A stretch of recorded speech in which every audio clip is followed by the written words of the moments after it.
میں نے دسو جدو تک محبت رسول سینے موجود سی ادو تک اسی کھجوراں کھا کے کیسا کسی نے نمیا پا دیتا. اور آج اقبال کہتا کافر کی موت سے بھی درستہ ہو جس کا دل کہتا ہے کون اسے مسلمان کی موت مت. اقبال کہتا ہے جس نے گھر بہ کے نتا کمی جاری ہون انہوں کی میں پتا ہوئے کہ صحابہ تحمد بن کے اور دی جانب کے میں چلے صحابہ کے میں چلے اسی کا سارا کچھ دین دا کر کے اے ہون جناب بڑی مشکل جناب لوگ بیٹھے ہونے میں جی بہت لیٹ ہو گیا. میں کہا تو جانا بدرچ تو جانا احدچ تو جانا خندقچ اور جھلیا اتھے کا جناب 400 درہم کا سوٹ پان ایسی خوشبو لگاؤں کہ گھنٹوں بعد بھی مکے دی گلیاں جو خوشبو آوے لوگ کہن کے کون گزریا اور کہن مصعب بن عمیر گزرے. لیکن میرے آقا مولا صلی اللہ تعالیٰ علیہ وسلم جب احد کی جانب چلے کہ حضرت مصعب بن عمیر کی نظر پئی کہ حضور دی مبارک انہاں مبارک چشمان کو کاف کیسو ہا دہن جان تھے ابرو ہے انساد کاف ہا جا ہے انساد ان کا چہرہ نور کا اور جس پر پڑی اسی کجگر میں اتر گئی اس مبارک چشمان کو قد نرا تقلب وجهك في السماء فلنولینک قبلۃ ترضاها ہے جی او مبارک چشمان جس دا اللہ تعالیٰ قرآن میرے حبیب اسی تہاڈا چہرہ بار بار سفر دیکھ رہے آسمان او مبارک نگاہاں جدو حضرت مصعب بن عمیر تے پئیاں تے حضور دی مبارک چشمان تو آنسو آ گئے. فرمایا مصعب بن عمیر اسی جڑا اتنا زمانے جاہلیت 400 درہم دا سوٹ اتنی قیمتی خوشبو لانا سی آج اللہ اور اس کے رسول دی محبت اس میں کتنے لے آئی کپڑے بھی چلے گئے صرف قیمت بندے ہویا کہ تلوار ہاتھ میں چلے جناب بہت ہی جانب چل رہے ہیں. میرے آقا مولا صلی اللہ تعالیٰ علیہ وسلم نے اپنا جھنڈا حضور نے جھنڈا بھی حضرت مصعب بن عمیر کو عطا کر دیتا. اسی سارا کچھ دین دا کھا کے سارا کچھ دین دا کر کے دین دا سارا کچھ لے کے پھر کہتے ہیں نہیں نہیں نہیں جناب یہ ذرا بڑا مشکل کام ہے کیا ہو گیا یہ کیسے ہو سکتا ہے کہ ہم اس طرح ہیں. اقبال کہندا اقبال کہندا تو بدل گیا تو بہتر کے بدل گئی شریعت کے موافق تدروا نہیں دین شہبازی. اقبال کہندا مسئلہ چنگا ہویا تو بدلیا نال اپنا قسم دا فلیکسیبل قسم دا دین بھی بنا لے. اقبال کہندا کہ موافق تدروا نہیں دین شہبازی. اقبال کہندا بٹیرا اتھوں ڈے نا اوتھے تک جا پیندا کہندا ہے بٹیرے دا دین نہیں ہے شہبازاں دا دین ہے جڑے لوہے سپر کو بھی نہیں لاتا نگاہ میں. میں میری مرضی کا نعرہ نہیں لوایا میں انہوں گل سنا لوا یہ نعرہ لانا ہوا غزہ بن چل پین گے تو گل ہی کوئی نہیں.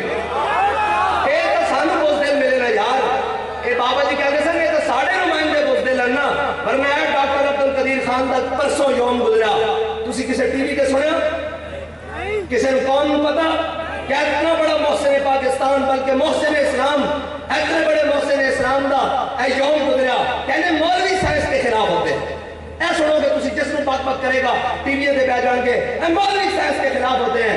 بابا جی نے جواب دیتا سی اور میں دہرائی جاواں جی مولوی بیالوجی کے خلاف ٹیکنالوجی کے خلاف میں کہا ہے مولوی ٹیکنالوجی کے خلاف نہیں ہیں مولوی اس ٹیکنالوجی دے حامی ہیں جڑا دین نو پاور دے جڑا دین واسطے ہوئے.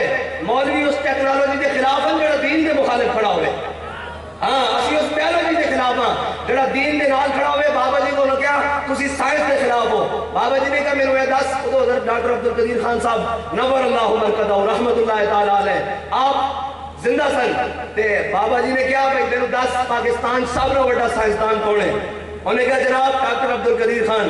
فرمایا اس ٹائم کتھے انہوں نے کہا جی پابند سلاسل ہے. فرمایا کیوں انہوں نے کہا جی امریکہ کا بڑا پریشر ہے اور یہ وہ.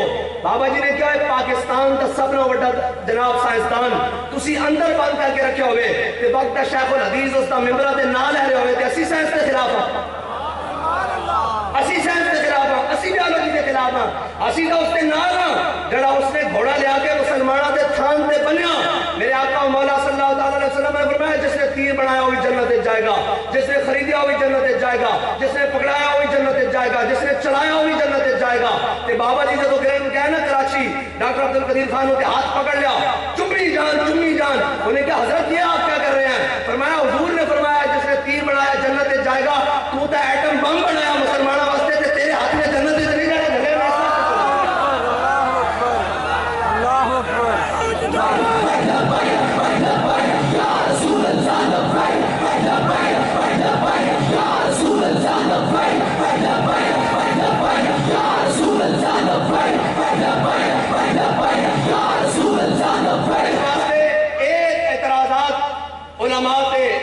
طبقے دے دی مولوی خلاف مولوی کسی چیز کے خلاف نہیں ہے. تم بددیانت ہو ہاں پہلے ہم نے سنا تھا تاریخ میں یہ کہتے تھے، بابا جی نے فرمایا ابھی تاریخ میں یہ کہتے تھے کہ جب بغداد پہ ہلاکو خان آ رہا تھا تو مولوی جناب وہ داڑھی مونچھوں کے اندر بال گر رہے تھے سفید، اور پھر جب جناب سکوت ڈھاکہ گرناتا ہوا تو مولوی جناب بقول ان کے بکواسیات کے کہ جناب یہ مولوی جناب وہ ناپ رہے تھے، مسواکیں ناپ رہے تھے کہ مسواک اتنی ہونی چاہیے اتنی ہونی چاہیے۔ میں نے کہا آج کوئی مولوی مسواکیں نہیں ناپ رہا، آج کوئی مونچھ سے جناب سفید بال نہیں نکال رہا، آج تو کہہ رہا ہے کہ تم غزہ کی جانب چلو، ہم تمہارے پیچھے چلنے کے لیے تیار ہیں۔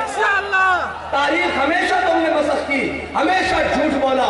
آج اسلامی مملکت پاکستان، خداداد پاکستان اور اس کے سربراہان آج ایٹم بم رکھتے ہوئے بھی کوئی بات کرنے کے لیے بھی تیار نہیں ہے، اور کوئی آگے جناب پنجابی کو گال کرنے واسطے بھی تیار نہیں، کسی دی آنکھ چک پا کے دھمکی دینے واسطے بھی تیار نہیں۔ لیکن مسلمانوں کی تاریخیں نہیں ہے۔ آسانو کہنے ہو کہ مولوی دہشت گرد ہوتے ہیں، مولوی دہشت گردی سکھاتے ہیں، ہم تو دہشت گردی نہیں سکھا رہے، ہم تو کسی کو نہیں کہہ رہے، کہتے ہیں کہ جہاد کا اعلان آپ کریں۔ میں نے کہا جہاد کا اعلان اس طرح ہوگا، ہمارے تمام پاکستان کے ذمہ داران پی ٹی وی پر اعلان آ کر کریں تو قوم لے کر آنا ہمارا کام ہے۔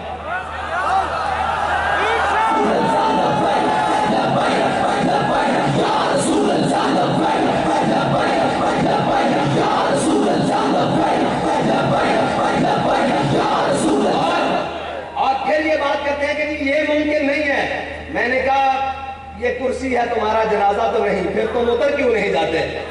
اگر تم سے یہ نہیں ہو سکتا تو کرسی حوالے کرو ہمارے ان فقیروں کے، یہ ہمارے علماء بیٹھے ہیں، یہ جناب عوام بیٹھی ہے، سیاسی و سماجی شخصیات بیٹھے ہیں، کرسی ان کے حوالے کرو، پھر ہم ذمہ دار ہوں، ہم جانے اور وہ جانے۔ یہ کیسے ممکن ہو سکتا ہے یار کہ 52 اسلامی ممالک ہوں اور غزہ کے مظلوم مسلمان صرف یہ تو قرآن ہے نا، ہم نے کھول کر پڑھا جو نہیں۔ وَمَا لَكُمْ لَا تُقَاتِلُونَ فِي سَبِيلِ اللَّهِ وَالْمُسْتَضْعَفِينَ مِنَ الرِّجَالِ وَالنِّسَاءِ وَالْوِلْدَانِ الَّذِينَ يَقُولُونَ رَبَّنَا أَخْرِجْنَا مِنْ هَٰذِهِ الْقَرْيَةِ الظَّالِمِ أَهْلُهَا وَاجْعَل لَّنَا مِن لَّدُنكَ وَلِيًّا وَاجْعَل لَّنَا مِن لَّدُنكَ نَصِيرًا۔ قرآن کہتا تو کی ہو گیا، تسی لڑتے کیوں نہیں؟ اگر پنجابی ترجمہ جائے گا کہتا تو ہو کی کیا کیڑا مرض پہ گیا، تسی لڑتے کیوں نہیں؟ انہاں واسطے جڑے بچے پکار کے کہا الذین یقولون ربنا اخرجنا من هذه القرية الظالمة، او بزرگ او بچے او جڑے پکار کے کہہ رہے ہیں یا اللہ ساڈی اس بستی سانو کڈ یا ساڈا کوئی مددگار بنا۔ مددگارہ کتے بننا سی؟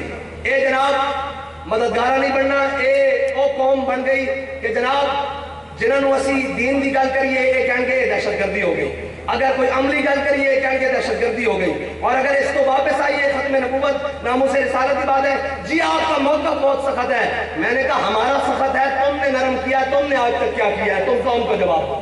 ہمارا تو موقف سخت ہے، ہم تو یہ کہتے ہیں کہ ہمارا موقف سعد بن معاذ والا ہے۔ کون سا موقف؟ میرے آقا مولا صلی اللہ تعالیٰ علیہ وسلم نے پوچھا، فرمایا میرے صحابہ بدر جانا چاہیے کہ نہیں جانا چاہیے؟ بتاؤ، سامنے وہ 1000 کا لشکر آ گیا ہے، پورا جناب مکہ امڑ آیا ہے، وہ جناب گانے والیاں بھی لے آئے، وہ کھانے والیاں بھی لے آئے، وہ جناب تف اور ساز و سامان بھی لے آئے، وہ اونٹ بھی اپنے ساتھ لے آئے، وہ سارا لشکر لے آئے، بتاؤ جانا چاہیے کہ نہیں؟ حضرت سعد بن معاذ کھڑے ہو گئے، یا رسول اللہ ہم سے پوچھتے ہیں سل حبال من شیتا وقتا حبال من شیتا سالم من شیتا آدے من شیتا خذ من انبالنا ما شیتا۔ یا رسول اللہ بدر تو یہ کھڑا ہے، آپ حکم دیں ہم بڑے سمندروں میں ڈال کے رکھ دیں گے، آپ حکم دیں ہم کیسر و کسرا کے ساتھ جنگ چھیڑ کے رکھ دیں گے۔ بس امام الانبیاء یہاں اپنے لفظ پر غور رکھنا ہے، اور میں اسی پر بات کر کے آگے لے جاؤں گا۔ اشرق وجہ رسول اللہ، اشرق وجہ رسول اللہ۔ میرے آقا و مولا صلی اللہ تعالیٰ علیہ وسلم نے جب سنا نا تو میرے آقا و مولا وہ چمک تجھ سے پاتے ہیں سب پانے والے، وہ چہرہ تو ہمیشہ چمکنے والا ہے۔ حضور کا چہرہ مزید مسکرا اٹھا، حضور کا چہرہ مزید اپنے غلام کا اظہار وفا سن کر مزید چمک اٹھا، اور میرے آقا و مولا اشرق وجہ رسول اللہ، حضور کا چہرہ مزید حضور خوش ہوئے، حضور مزید مسکرا دیے۔ میرے آقا و مولا صلی اللہ تعالیٰ علیہ وسلم بدر میں چلے گئے۔ آگے یہ بات میں آ رہا ہوں کہ حضور کی بات اور حضور سے وفا ملتا ہے کیا؟ ایک بار مدینے میں جا کے دیکھ، کرتے ہیں مالا مال ذرا دامن پھیلا کے دیکھ، اور تو آیا نہ ڈرتے کیوں بد نصیبہ۔